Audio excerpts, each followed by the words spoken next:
Bienvenue dans les dessous des bibliothécaires.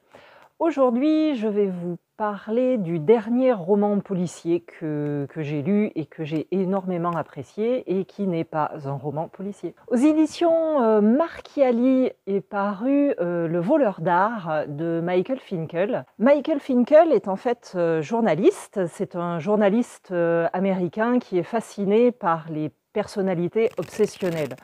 Il est venu s'installer en France et il en a profité pour rencontrer Stéphane Breitwieser et qui a été qualifié de gentleman cambrioleur. Ce Stéphane Breitwieser a cambriolé de très nombreux musées en France, en Suisse et à l'étranger.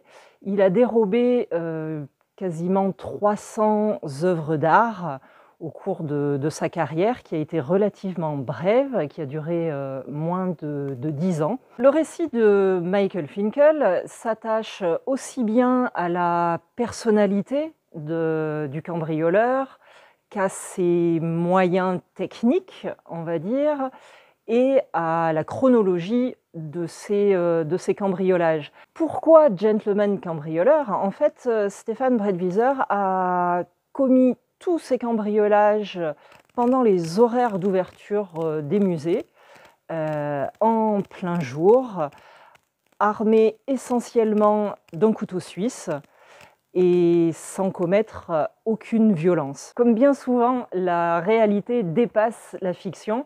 C'est un récit totalement rocambolesque, qui est donc évidemment très clair, très précis. On s'attache à la personnalité des protagonistes et ça en fait une lecture qui est très divertissante. Si vous êtes encore à la recherche d'un cadeau pour Noël, cela ravira aussi bien les amateurs de faits réels que les amateurs de romans policiers. À très bientôt sur les dessous des bibliothécaires pour d'autres conseils de lecture.